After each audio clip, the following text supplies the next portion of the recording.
Hey, Twisted listeners, I'm Cindy. And I'm Diva. And this is Twisted Listeners, a podcast about murder and lists.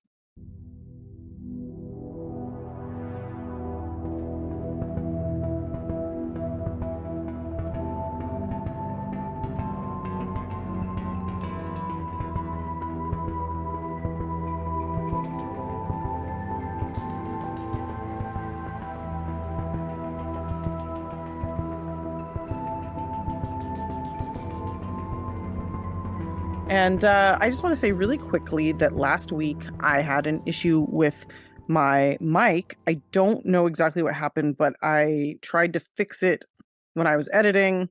I probably did a bad job because I'm not very good at it, but you're an amazing sound engineer.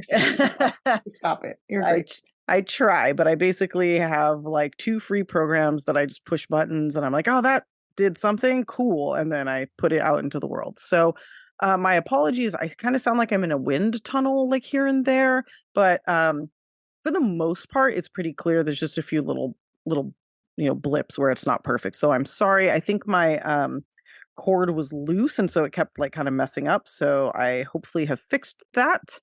And again, I apologize. So yeah. Anyway, join us on Patreon. Join us on Instagram, join us on TikTok, join us. All of the links to those things are in the show notes. Yes. Check us out. And do we have anything else to talk about? No. No? Did you guys know that it just rains in LA now? Like I know. all year, apparently. Like, yeah, that's the theme in LA right now, is everyone complaining that it's still raining. It's been like 2 months of rain.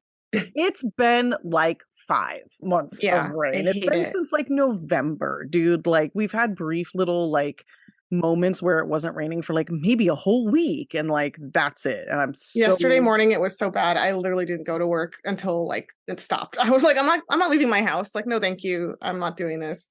My whole front porch is like underwater. Like, the whole front of my house has like 6 inches of water just sitting, and like one of my plant stands dipped forward and broke a bunch of my pots, and like I'm just, from all the mud, I'm just over it. I'm fucking over it. So that's my complaint. I hope y'all enjoyed that. That's it. I'm like, do you have anything to talk about? Let me complain. What's our number one complaint? Yeah, the fucking rain. Anyway, I hope y'all live somewhere better. This is part 2 of Murders for Profit, Money Motivated Murders. I like the triple M. I might actually update the other one to greedy like capitalist pigs. I think you said that at some point in the show description.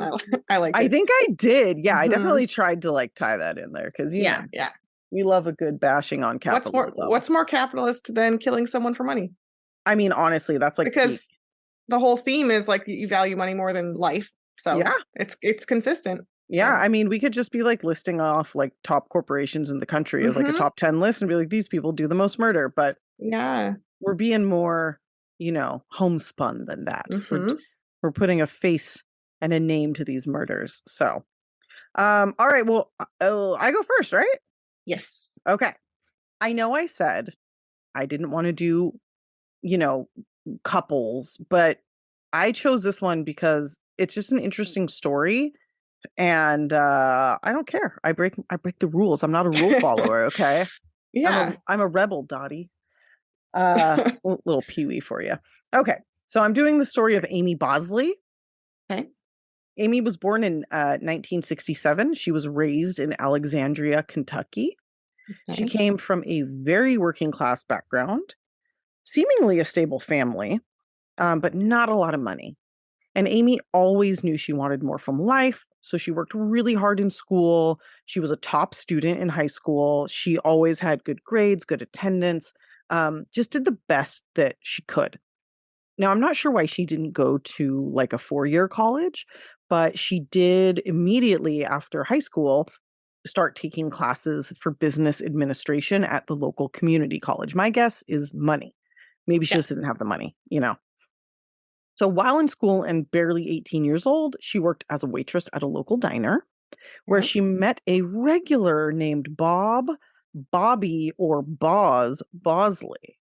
Bosley? Bosley. I mean, he went by Boz as the nickname. I think that's, right. And as you can guess, a guy with that many nicknames really liked to party Mm. and really enjoyed, having a good time. You don't get nicknames just sitting on the couch, that's for sure. No, absolutely not. Oh. Absolutely not. Which is why I don't have any nicknames because I sit on the couch. Hell yeah. Fuck yeah.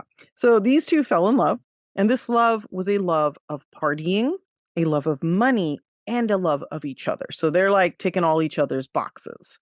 Apparently, they were both really into partying and specifically like going out on the lake. Apparently, there's a lake nearby and going out on boats with their friends and, drinking, getting naked, partying till the early morning hours, just having a great time. And like, I am here for that. I have no problem with that.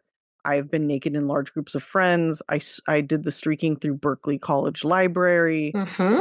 I'm here for the nudity. I'm here for the partying. Yeah, fine with it. I will say I did all of that sober, which is like super weird, It's but extra cool, I think. thank you. Yeah. think it's extra strange. So as the two continued on in their relationship, Bobby started really focusing on his career, but also still partying. He'd actually started his own roofing and chimney cleaning business. So it was like a roofing company and a chimney cleaning business when he was still a teenager.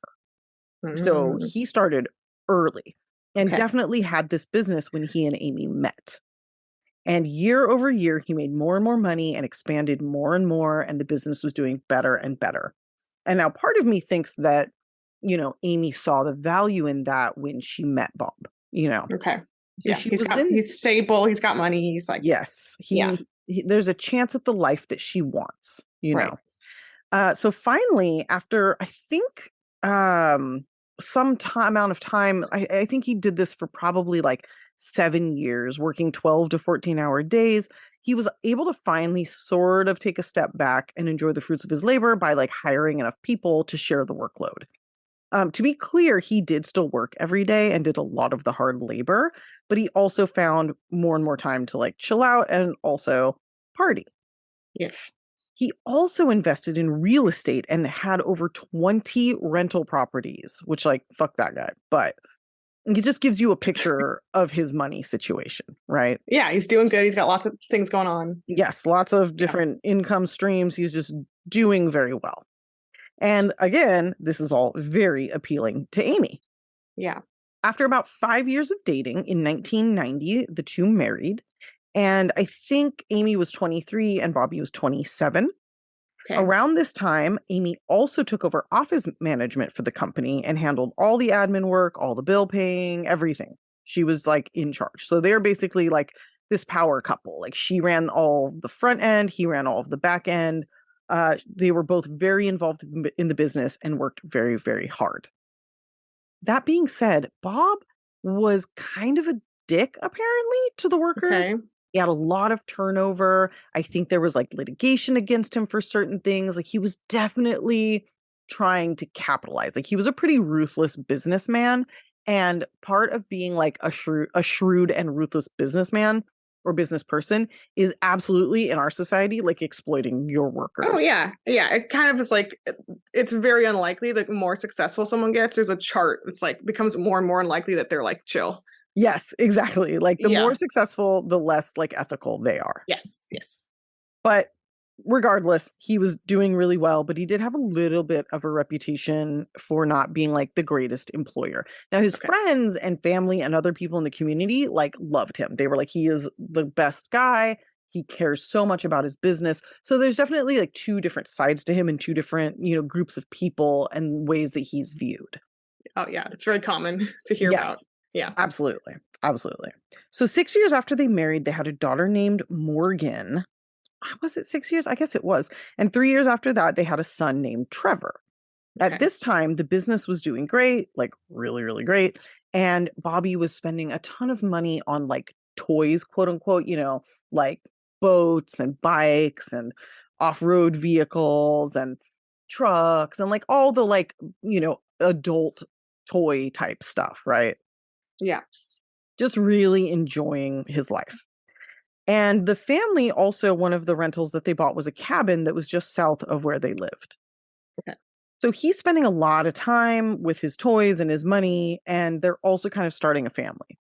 And after Okay. having kids, Amy kind of wanted to settle down and slow down and focus on the kids. But Bobby didn't exactly feel the same way. So he continued to kind of work long hours, and oftentimes he would be gone for the entire weekend, like out boating with friends, while Amy was at home on her own taking care of the kids. Wow. Even so, they seemed happy, and their Okay. relationship seemed to work for both of them. There, nobody thought there was anything wrong. Amy seemed fine. She had a lot of money. She had a job with responsibility.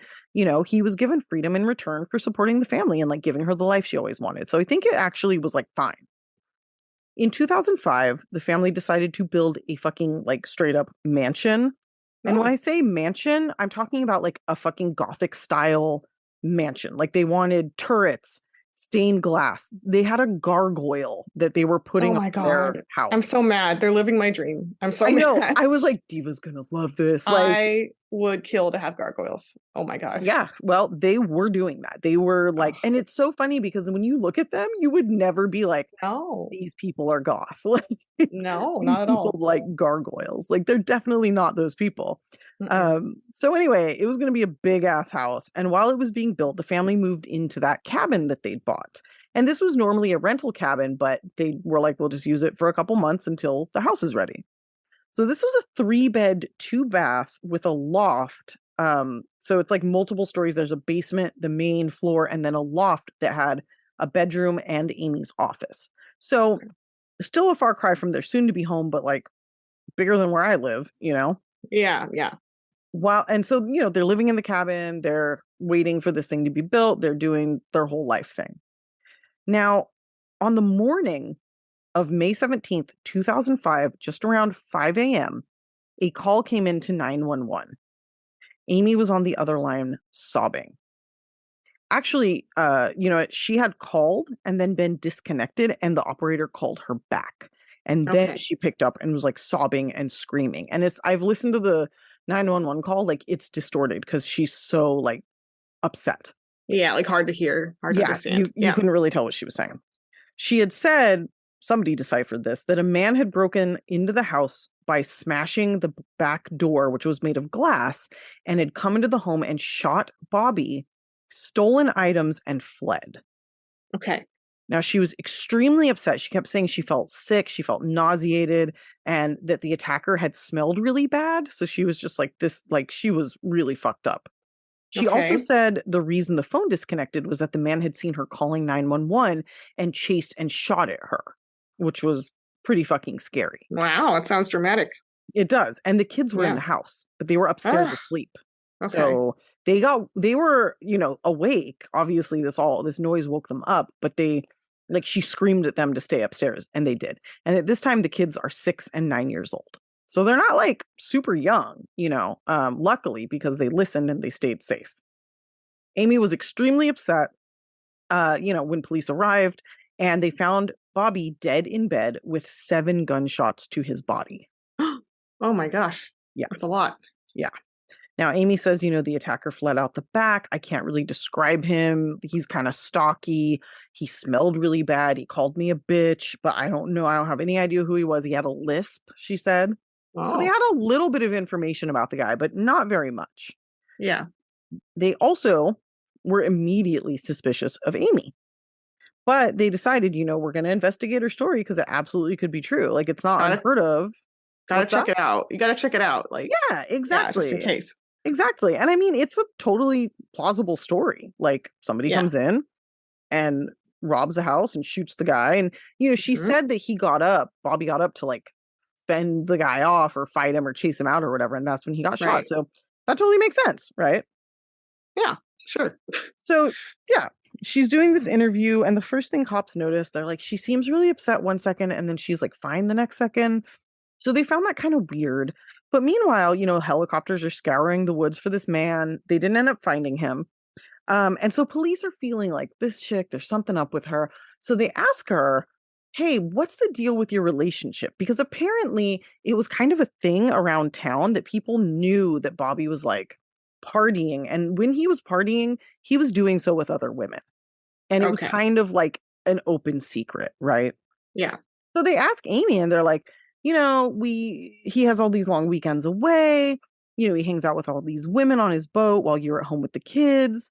And, they're thinking this is the motive for murder. They found nude photos, like pornographic photos of him with other women while searching the cabin. I mean, that right there, that Yeah. there's a motive in any situation. It's not a happy marriage. Like, no.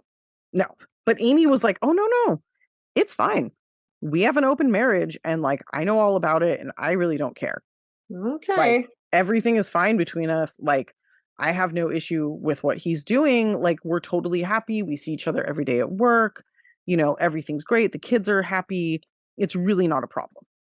She's like, he was like verbally abusive at times. He had a temper, but no relationship is perfect. Ours was totally fine. And the cops believed her because she was just like, I really don't care. They also were like, you know what? We can't find the murder weapon, but we're going to ask you to take a gunshot residue test. And she's like, absolutely, I'll do that. But I do want to tell you, after you guys arrived, when I went to the bathroom, I threw up and then I washed my hands. And they're like, well, shit, we'll still do it. But there was no residue. So, she could have washed it all off, but she was really upfront about it and was very much like, I'll take the test. It's totally fine. Whatever. Right. Yeah. So the police are kind of like, okay, maybe what she said happened really did happen. So they let her go home. They said people around town, when they interviewed like neighbors and friends, they're like, oh yeah, this is nothing salacious. Like, they had an open relationship, definitely not a motive for murder. Like, Amy is not upset about it at all. Right. Okay. So police let her go. They keep investigating. And the idea in their back of their mind, I think, was that Amy was involved somehow, but they did continue to just kind of take in evidence with an open mind. Okay. However, during the investigation, they found some pretty interesting information. First, they noted that the house was absolutely fucking trashed. Like, every drawer in the kitchen was pulled open with shit like poured on the ground. In the bathroom, there were pill bottles that were twisted open and the pills dumped everywhere. Like, okay, so is the idea that the robbers did this? That was that was the idea. Like, that seems like that would take a long time. And also, why are they looking in the pill bottles? And why are they just dumping them on the ground? Like, what are they looking for? Yeah, why are they throwing around like dinner knives and dinner forks and shit? Like vitamins. Just pretty interesting. So that was a little strange. They also found some of the bullet casings because he was shot 7 times. And the bullet casings were all over the place in weird places, including 4 in the washing machine under a bunch of wet clothing. What? Yeah, and like, why would the guy who came in and murdered him like hide the bullet casings in the house? Like, it doesn't. No, that doesn't make any sense. He would be getting in, doing some shit, and then like running away. Yeah, exactly. It didn't make any sense. Like, oh, I'll just throw these in the washer and I'll make sure they're under the wet clothing. Also, like, why anybody would do that, I've had a hard time trying to figure out. But no. It especially wouldn't be a random person breaking into a house. No. They also noted that there were no footprints going to or from the cabin. The only footprints they could find were those of the investigators and the family. Okay. Which is interesting. They also found, when doing the autopsy on Bobby, that she had said he was shot in the chest facing the attacker and then fell onto the bed and was shot in the back, and that he was standing. But the autopsy found that he had been lying in bed on his stomach when he was shot in the back repeatedly. So how she said this attack went down was also not correct. No. There was also a baseball bat hidden in the basement underneath the stairs, like really shoved in a corner. But police found it, and when they pulled it out, they noticed that it was glistening, like it had, glass shards on it. Yeah. And they tested it, and the glass on the bat matched the glass from the window. And again, why would the criminal go downstairs and like stash the bat? Why wouldn't they take it with them? No. However, after searching the entire house, police still were not able to find the gun. So they have a lot of circumstantial evidence, but they don't have the murder weapon. They don't have, a motive really. So they're kind of like, what the fuck is going on? Yeah. Luckily, Amy's sister randomly came forward and helped him out. On the day of the murder, Amy had her sister come pick up the kids, and she handed them off to her along with like some of her overnight bags and things, because I think she was like, I'm going to come stay with you after I go with the cops. Right. Her sister went through these bags. I don't know. She was looking for maybe like pajamas for the kids or something. And in one of the bags, she found a gun that matched the gun used to kill Bobby. Now you think, okay, this is the smoking gun, pun intended. Yeah. But unfortunately, it was not, because the shell casings were so mangled that they couldn't definitively match it to that gun. The best they could do was say this is the type of gun that was used. Okay. So maybe putting them in the washer and all those other weird ass places made sense. Maybe that was like a good idea because it fucked up the evidence. So even if it made it look like it was Amy, it still made it so they couldn't prove it, right? Yeah. So in a weird twist, it was not only her sister who helped bring her down, but also some of her other family members. The very last piece of information they received before they arrested Amy came from her own children, who, when interviewed, said that they absolutely heard the gunshots before they heard the back door shatter. So, oh my God. That's like definitive. Yes. They also said that Amy came up like halfway up the stairs and told them to stay in their rooms. And they didn't hear anybody else. They didn't see she wasn't anybody screaming else. or fighting or like in distress. She was just like, hey, stay in your room. I think she was upset. Like she was kind of trying to play it up, but they only heard her. They definitely heard their dad scream in pain when he was being shot, but they didn't hear anybody else. There was no like ransacking going on when she went up the stairs. It was like, you know, because she's the one doing the attacking. So she can't be attacking and ransacking and telling her kids all at once. So as for motive, so they did arrest Amy. They're like, we're going to arrest you. And the final piece that helped them for motive came from a really interesting source as well. It was not jealousy, as we said. I haven't really touched on this at all, but I did say, you know, she was his office manager, right? She handled all of his money, all of his payments. And just a few days after the murder, a couple of IRS agents arrived at the police station to give them a very interesting bit of information. Apparently, on the day that Bobby was murdered, he and Amy had a meeting with the IRS. And the nature of this meeting was not known to anyone, apparently not even Bobby. But what it was that he owed $1.7 million in taxes. Oh my God. Huge amount of money. Yeah. So police get this information. They already have search warrants for like Amy's car and her house and all of this just because it's part of the investigation. And they search her car and they find tons and tons of unsent checks to the IRS signed by Bobby and never mailed by Amy. And these checks totaled the $1.7 million that was owed to them. Oh my gosh. Yeah. So apparently Bobby thought he was paying his taxes. Amy was telling him, yep, you're paying your taxes. And then she was hiding the checks, which P.S. throw them away, stupid. Like, why are they in your car? Oh my God. Yeah. Like, what are you thinking? Especially if you're going to fucking kill your husband and then you're just going to leave that there? What's wrong with you? This has been how to not get caught corner with Cindy. Yes. How to get away with murder. But anyway, so we don't know, like to this day, where that money went. We just know that it left his account and didn't go to the IRS. How did she intercept the check like that? He's probably not paying attention. So she just withdrew the money or wrote herself the check. You know, like it could have been anything. He's the one handling the finances. He's the one on the boat with other women. So it would have been really fucking easy. He just trusts her, essentially. Yeah. So on the day that they had the meeting, you know, her embezzlement would have been exposed. And I don't think she could have that. So that was their motive. And it's really interesting because this came after months of the IRS trying to get in touch with Bobby and Amy heading them off at every turn. In fact, this is funny, so I wanted to include it. They called one time and she answered and they asked to talk to Bobby. And the IRS agent said that she was like, oh yeah, hold on a second. And then she came back on in like a deep man's voice. Yes. Oh my God. That's so dumb.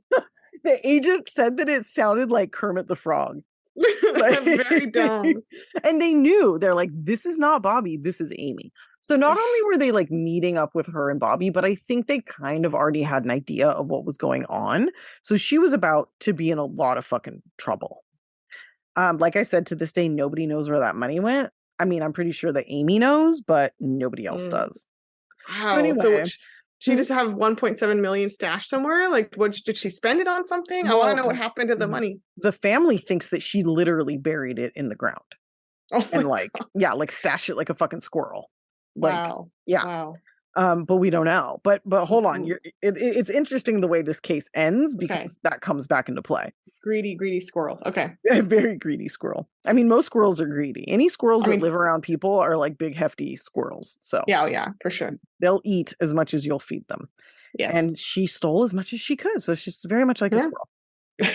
squirrel. Anyway, so after her arrest, she pleaded not guilty. But eventually she ended up taking a plea deal for second-degree murder, which carries a sentence of 20 years. Now, Okay. she later said that she did this because otherwise her children were going to have to testify because that piece of information about the glass shattering after the gunshots That's was, important. yeah, that was going to be what put her away. More than anything Yeah. else, like that was like the final Yes. nail. So she was like, I don't want to put them through that. So I'll just go ahead and take the deal. Now, Bobby's family, who fucking hates Amy, which fair, they said, it's pretty obvious she doesn't give a shit about these kids. She took the deal because she knew she'd get convicted otherwise. And so she took 20 years over life, and I think that's true because Yeah. Yeah. he absolutely would have gone to prison for life for murder. Yeah. Oh yeah, for sure. Yeah, and I think the prosecution offered it not because they give a shit about the kids, even though that's why the family supported it. But I think there was a very slim chance that maybe she wouldn't, because it was just Right. circumstantial. They don't want to risk it. Yeah, they couldn't prove that was the gun. There was no residue. It is a very strong circumstantial case, but yeah, again, they didn't want to risk it. So they gave her the 20 years and she spent her time in Kentucky. And her first available parole date was May 7th of 2022. And Oh. she actually got out on May 18th of 2022. Holy shit. Yep. And I should mention that even though they're pretty positive that Amy had been stealing the money because nobody ever could prove it, the IRS debt died with Bobby. So she's now out of prison, doesn't owe that money to anyone. And if she can dig it out of the ground, she's going to be sitting pretty. And she's only 56 years old. And she wasn't convicted of like the fraud. Nope, because they couldn't find the money and they couldn't prove she did it. Oh my God. That's so crazy. So Yeah. like Amy kind of, even though she spent some time in prison, she kind of might win at the end. I mean, she's 56 years old with 1.7 million somewhere living in Kentucky. I think she's doing great. Oh my God. Isn't Maybe that she just nuts? spent it all on like takeout food though. Maybe she spent it all. Yeah, I mean, she could have. Yeah. Oh my gosh. I don't know. Maybe she was doing some commissary in prison. I don't know. That's wild. Yeah. Isn't that fucking crazy though? I don't know if her Oh kids my talk to God. her. Like, I don't have any idea. The current situation. Yeah. Yeah. I don't have any idea what's going on with that, but like, Oh my I just God. She's thought, all like, she's laughing maniacally, digging up the money. She's like, yeah. like, She wow. only spent 17 years of the 20 in prison. She got paroled the moment she was able, which is fucking wild. Well, 11 days later or whatever. So 17 years for like nearly $2 million. I mean, there have been people who've been wrongfully convicted who've done more for less. So it's surprising they couldn't prove the fraud. Like, it's surprising they didn't try. But I guess if you're a cute yeah. white woman from Kentucky, Right. Exactly. Yeah. So there it is. Wow. Okay. Yeah. Fraud, cover up, thievery, murder. It's just, Okay. I like that one because it's like, oh, it's jealousy. It's like, no, it's not. It's fucking money. And it's not your traditional life insurance, boom, kill him, get the insurance. It's like she was being a sneaky thief in a different way. Yeah, I think I think it did kind of have to do with like her fear that he might leave her. So she was setting up a nest egg, Yeah, yeah. But she just did it in a very illegal way that led to her having to kill him to not get caught. So wow. I mean, she had to, yeah, I guess. Yeah. The way you put that had to. Well, you know what I'm saying. I mean, yeah, she thought she had to. Yeah, in her twisted fucking mind. Yeah. But yeah. Okay. All right, there it is. Well, my story is very bananas and really fucked up. Ooh, okay. It is the story of the Chohan family murders. Yeah. So it happened in 2003 in all over the UK and based in London. We're going across the pond. as they Okay. say. Across the Um, pond. yeah. Okay, so our main guy here is 46-year-old Amarjeet Chohan. Hmm. He's married to wife Nancy, who's 25, so a bit of an age difference. That's Wait, fine. how old is he? 46. Oh, okay. Wow. Okay. Yeah. Mm, 20 years. yeah. Amarjeet is a millionaire who earned his riches by running a very successful freight company that Mhm. he distributes fruits and vegetables. He built it like from the ground up kind of thing. Okay. And it's worth, at the time here, it's worth about £5 million, the business.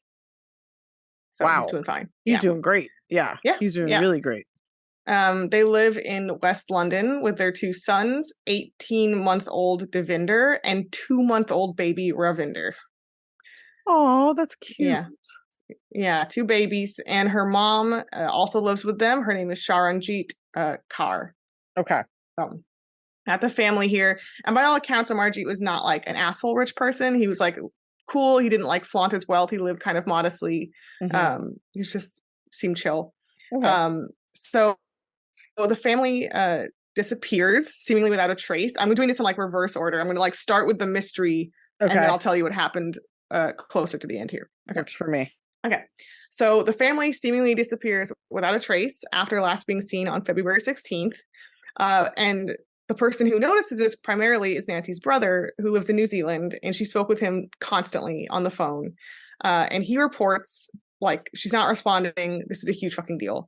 And he reports also to authorities when he gets a hold of them to alert them that in one of the last conversations he had with Nancy, she was upset because she said Amarjeet didn't come home from work and she couldn't get a hold of him. Oh, okay. Ominous. Ooh, this is already, yeah. Yeah. I hate that this is real because I want to enjoy this, but it's already like sad. Yeah. She said also to her brother that she had called his business and they said that he was on a business trip for a purported quote unquote urgent meeting in the Netherlands. And she's like, what the fuck? You just didn't tell me? Like, okay. Just like boned out, like later. Yeah. Also, the UK government was holding both of their passports because they were in the middle of applying for residency. So he's not fucking going to another country right now. Oh my God. Yeah. Oh my God. Okay. Yeah. Wow. She then also told her brother that later on that she got a suspicious voicemail from Amarjeet in which he told her he would just a voicemail, not a call, in which he said he would return home soon and that he was on a business trip. And she found it very suspicious because of the trip thing, but also because he spoke in English and they always spoke Punjabi with each other only. So he was being told to do that so that the attackers could hear what he was saying. Mm-hmm. All right. Yeah. So also the brother says their disappearance is especially weird because they were planning to travel from New Zealand, his family, to where they live to London in a few weeks, and they hadn't seen each other for 9 years. So they were super excited. He hadn't met the kids, right? They're excited to reunite. Wow, and she's young, so they hadn't seen each other in a bit, like any of her actual adult life. Pretty much. Exactly. Wow. So after the authorities are contacted, they go to the family home and it's empty. It's like poof, like just they poof, gone, moment in time disappeared, but none of their travel stuff or suitcases are missing. Their clothes are in the washing machine. Oof. Toys and baby bottles are scattered about. It's like they stepped out quickly, but there's no sign of a struggle. It's like when you hear about those people who disappeared with like food on their counter and you're like, what the fuck? Yeah. Exactly. Yeah. But nothing that they would have taken, if they were actually going somewhere. Right. Is gone. On March 24th, a letter postmarked from Calais in France that's purportedly from Amarjeet says, "Hi, it is all of us, the Chohan family. We're living in France. Nothing wrong here. We're going to go to India." And that letter is like immediately like everyone's like, this is bullshit. Yeah, that's the letter that like lets you know that's exactly not what's happening. Yes. Like that and clumsy. Yeah, and there's so many reasons why would he leave? Why would he not tell anyone? Why is all their stuff still there? And to top it all off, the police find that all of Amarjeet's like millions is just sitting in his bank account. So if he's going to move or go somewhere, wouldn't he be spending money? Right. Wouldn't there be any sort of like, trail of that at all? Yeah, exactly. You Yeah. got to buy train tickets, plane tickets, whatever. Yeah. Your So, passports. Hello. yes. So the investigators find a suspect in one 55-year-old Kenneth Regan, because he and his associate William Horncy, who's 52, and they come to Kenneth because Ken was a former employee of Amarjeet's who had just mysteriously taken over the shipping company. Oh, just randomly? Like, oh, this is mine He's now. Yes, and he claimed that Amarjeet had to disappear. That's what he says to authorities. He had to go disappear and go back to India because he was in some mysterious shady dealings and hot water, like business-wise, and that's why he sold the business to Ken and went back to India with the whole family, but none of Okay. their stuff. Right. And also there's no like any sort of like record of the transaction of the sale, I'm sure, or anything else to back up that Oh, really there fucking is. He produces the paper What? that said, well, What? yeah, where Amarjeet signed it over. Is it just like a receipt? Like what the fuck? Like It's a paper. Yeah, we'll get there. okay. Um, so Hornsey, his little buddy here, contributes to this bullshit story by adding that he was actually going to meet him in Wales, Amarjeet, to sell him fake passports for this like illicit escape trip. And they Oh, so even okay. Yeah, so yeah, they've and this got is the a no fourth passport thing over. Okay. yeah, exactly. And so this is Okay. a forthcoming meeting, and they even go to the meeting saying, "Oh, we're going to catch Amarjeet. He's going to show up."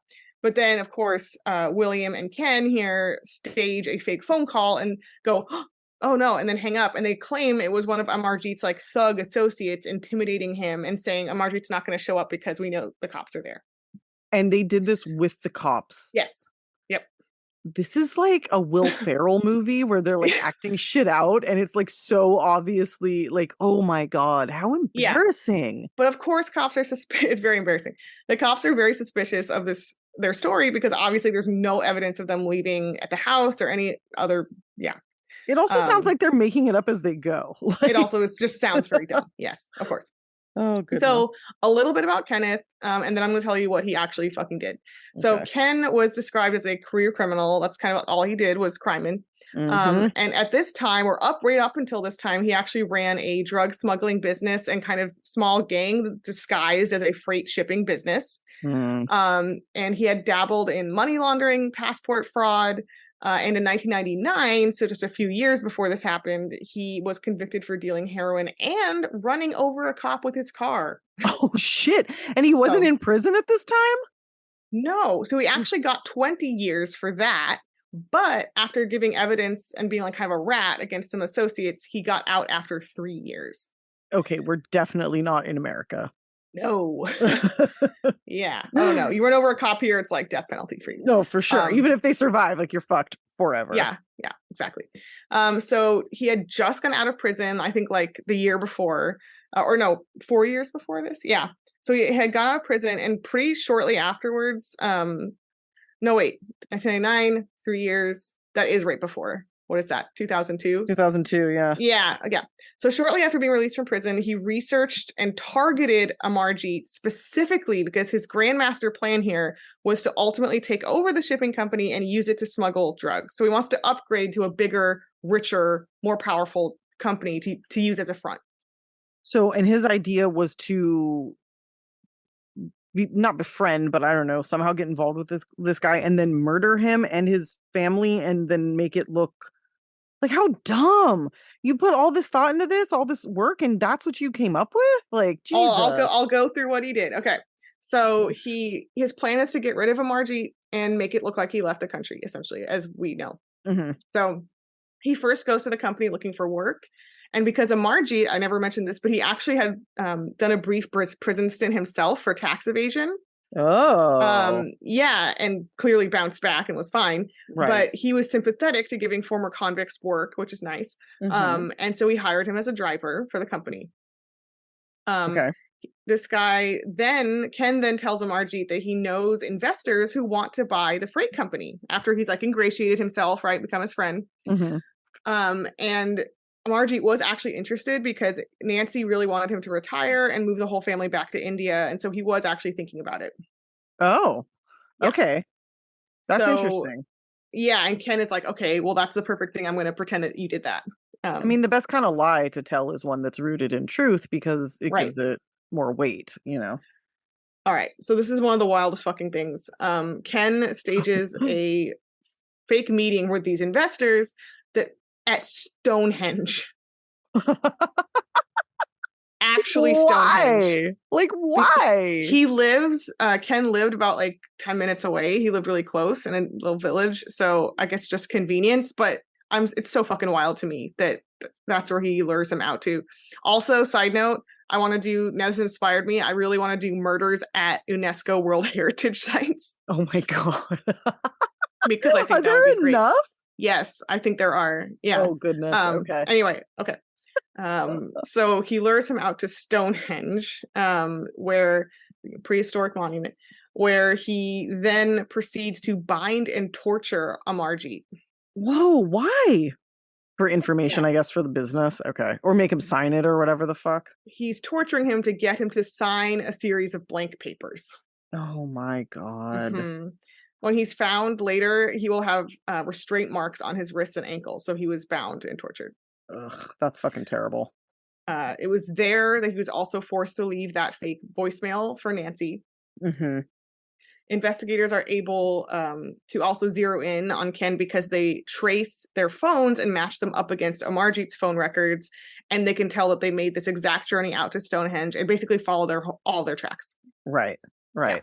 And they match up. So meanwhile, sidebar here, during this whole scheme against the Chohan family, Ken Regan here also told a woman he had been pursuing and like kind of lightly harassing, aggressively pursuing, named Belinda Bruin, that she could be the managing director of his new company, which the stolen freight company, and offered her a large salary. He kind of was preying on her too because he knew that she needed money at that time. This guy, holy shit. Yeah. Wow. Just goddamn. He then takes the papers. He then takes the signed paper that Amarjeet signed, creates a fake document on top of it saying that he signed over the business to him, and then goes to the freight company like the next day at work, brings in the letter and Belinda and says, "Surprise, everyone. Belinda's the new owner of the company or the new manager. I'm the owner. Check out this paper." And all the employees are described being like, "What the fuck?" Like, wow. That's okay. This guy, this fucking right? That's all I can say. This fucking guy. Like, I feel like an Italian mobster right now. Like, this fucking guy. Yeah. But like, seriously, you think that's gonna work? That's gonna raise any red flags? Like, what the fuck? No, it's elaborate and dumb. It's so stupid. Dumb. It's about to get much darker. Because after they were kidnapped, and I don't think they know how long Amarjeet was held, but it's like a few days or something. Yeah. Because the wife had long enough to be like, "Oh, he's missing." It was like a day or something. Mm-hmm. So while he's holding Amarjeet hostage, he realizes that the part of the plan where it looks like he left the country isn't going to work unless the whole family's gone. Oh God. So while Amarjeet's captive, Ken and his various associates kidnap and kill the rest of Amarjeet's family. And it's believed they are taken back to Ken's house, where they are all killed. Okay. And Ken is believed to have shot all of them. Okay. That's fucking horrifying. I'm glad he didn't torture them, but like, I mean, we actually really don't know if he did. For sure. There's not totally a reason at this point, but who knows with this fucking guy. Yeah. It's hard. Spoiler alert, we don't know the cause of death for like most of them, but they definitely shot babies. That's fucking so actual babies. Yeah. It's fucking disgusting. That's like a special kind of fucked up. That's like it's a baby. Okay. So then they buried the family at Belinda's property in Devon. So he was kind of scheming with Belinda to kind of just get access to her house so that he could bury the family at her house. Holy shit. Because he doesn't have a big property with a yard. What the fuck? And by the way, okay, then later on, afraid that they'll be found, they go and dig up all the bodies and take them on a boat, long-ass boat trip, and throw them into the ocean. So do we find the bodies? I'll tell you in a second. Okay, sorry, I'm jumping ahead. It's just a parallel with your case last week, though, although thankfully they weren't alive into the ocean, but still. but very still similar. Yeah, for also sure. into the ocean. Also And the forged paperwork and shit too. and by the way, while they're digging the bodies back up, Belinda fucking comes home and sees them. And she is like, what the fuck are you doing on my property digging shit up? They didn't ask permission or anything. And Right. he says, oh, hey, friend, I'm building you a drainage ditch. It's a fun surprise for you. And she's And just like, I okay. don't need a drainage ditch. Like, no, thank you. But she doesn't see anything like, bodies. Right. So close call there. But also like just leave them. I mean, now she knows, you know what I mean? Like now when it comes up, she'll be like, oh, P.S., Yeah. So investigators start gathering tons and tons and tons and tons of evidence against these guys, which I don't even have time to go through.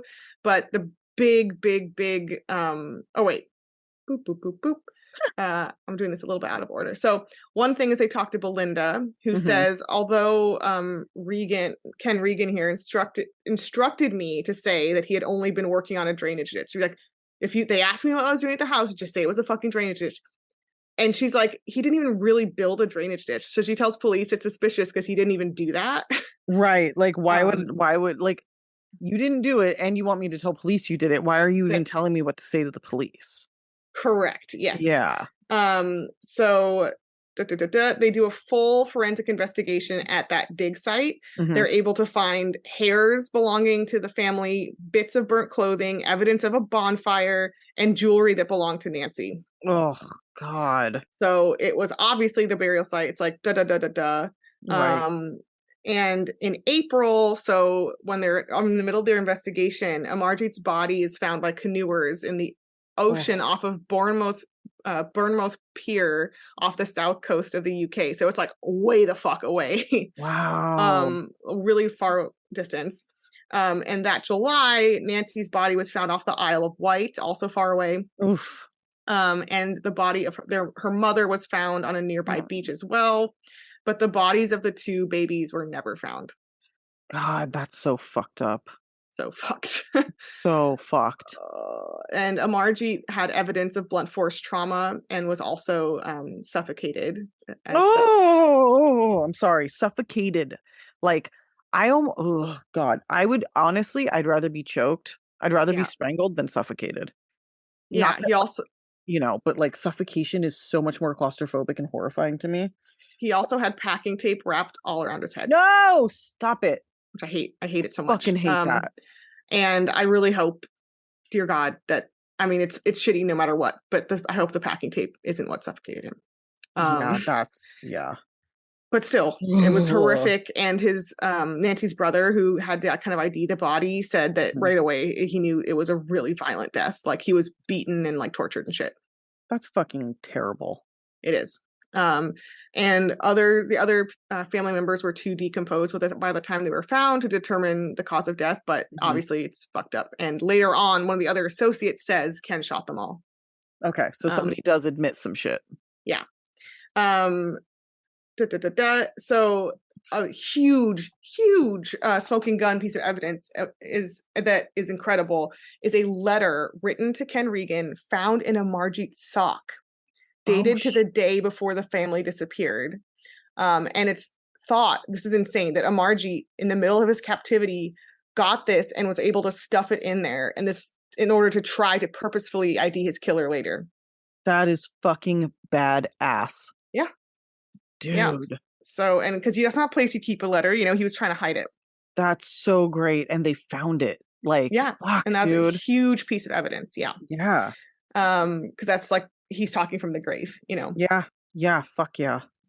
Yeah. So all these dudes now look extra fucking guilty when their bodies are found, because it's like, they didn't fucking go away. Right. Your story's trash. Right. So after some very brief and stupid times on the run, they go on the run, which I won't detail. They do all eventually arrest Kenneth Regan, William Horncy, and another associate named Peter Lease. And there's another guy, I forget his name. They don't matter. They're all charged with multiple counts of murder and kidnapping and false imprisonment. And surprisingly, they all plead not guilty, despite the pile of evidence against them. Which is just so dumb. Very arrogant, stupid people. At trial, they all present the detailed evidence I just went through. It's actually the longest trial ever at the time. That it takes place at the Old Bailey in London. Mhm. There's 4,500 different exhibits of evidence. Holy shit. I mean, it sounds like there would be a lot. Yeah, and receipts and business things, and they're like, Yeah. oh, we're not guilty though. Yeah, Um, right. yeah, and that letter in Amarjeet's stock, which I said is like the star piece of evidence, Mhm. Ken's defense claims that it was planted by the police to frame him. Right. Totally. That Sure. makes sense. That's way more logical than, he took it while he were torturing him. Yeah. Duh. Ugh. So they are obviously in 2005, they're obviously all found guilty. Peter Leese, the tertiary here associate, Mhm. gets 23 years for Margit's murder only, and then Kenneth and William Horncy, the main guys, get life imprisonment on Mhm. all, and that is rarer in the UK than it is here, so it's pretty Yeah. serious. Mhm. Although they're getting Yeah, more loose with it, but yeah. But that's the case. And the last thing I want to say is that it's really fucking sad. And there's a cute family video they did that was 2 days before they were all kidnapped and oh, killed, and before he went missing, like right before. And they're just like the prettiest, happiest family. With the kid is, and the 18-month-old is taking his first steps. oh And it's God. like such an adorable family. And you're just like, Jesus Christ, like you fucking monsters. Yeah, this is, I mean, what I've noticed is so many of these criminals that do this, like literally every single one that we discussed, they're fucking dumb as shit. And they're Yeah. basically so bad at what they're doing. Listen, doing stuff like this is always pointless. It's never okay. But it's like, if you are going to go to the point where you're murdering other people, how the fuck are you going to be so like adding, insult to injury that you Yeah. can't even do it in a way that it's just like such a fucking waste because they don't even get anything out of it because they're so fucking stupid. Like, I'm not saying Yeah. I want them to get away with it, but you know what I'm saying? Like, Yeah. it's just No, so it's extra frustrating. it's like dumb and arrogant is a really frustrating combination and a dangerous one. Yes, I think it's dangerous when someone is really absolutely. stupid but like really cocky that they're awesome. Yes, that's so common. It is. It's way too common. I hate those people. Me too. Very And much. and you can never diss them because they're like, "What are you talking about? I'm great." Yeah, and you're like, okay, okay, fool. What the fuck ever. Like, Yeah. I don't know, No, man. it's true. That's It's fucked up. crazy. It's fucked Yeah. up. I don't want to come off sounding a certain way, but like it No, just really it's it's not like I want frustrating. them to get away with it. But you know what I'm saying? Like it's just really insulting to these people that like Yeah. that's how stupid and little how stupid you are and how little you value like life or anything but your own like immediate desires. It's Yeah. just fucked up. And by all accounts, Ken Regan felt like nothing about this. He was like, "That's fine." Boop, boop, I, boop, boop, I'm boop. sure. I'm Yeah. sure. Fuck him. Seriously, very much fuck all of them, and What a it's very turd. fucked up. Also, I just can't get over the Stonehenge torture. I really, Yeah, that's a really weird like oof, moment in that story. I'd love to go to Stonehenge. It's so cool. And now if I go there, I'm gonna be like, somebody got tortured here. And it's gonna Yeah, fucking absolutely. You'll fucking always remember that. terrible. It Yeah, will. And now so will anybody else who's listening. yeah. Sorry, guys. Oh my goodness. All right. What are we doing next week? It just decided. Breaking news. Boop, boop, boop. I wanted to do serial killers only, like big crazy cases, but I'm going to do a time bracket and say like the last 5 years of breaking news, fresh and new serial killers. Oof. This is Maybe gonna people don't. be Yeah. I have a hard time organizing these kind of stories into like a tellable, like a story format. So Yeah. I'm gonna get cracking soon on these because I want to do them justice because these are gonna be great. Serial killers are really, really interesting to cover, but it's hard to get so much information into a short time. So Yeah. that'll be my homework is to make that work. It'll But be that'll fun. be Yeah. it'll be great. It'll be Serial really cool. killers. Awesome. Okay, so serial killers of the last 5 years. Can't even say it. Awesome. All right. Thanks everybody for listening. We appreciate you. Please like, rate, review, subscribe, all that good stuff. Share us with everybody you've ever met, kindergarten teachers, anybody you want to tell. And until until next week, Stay. off our There. bus. Yeah. Down. Bye.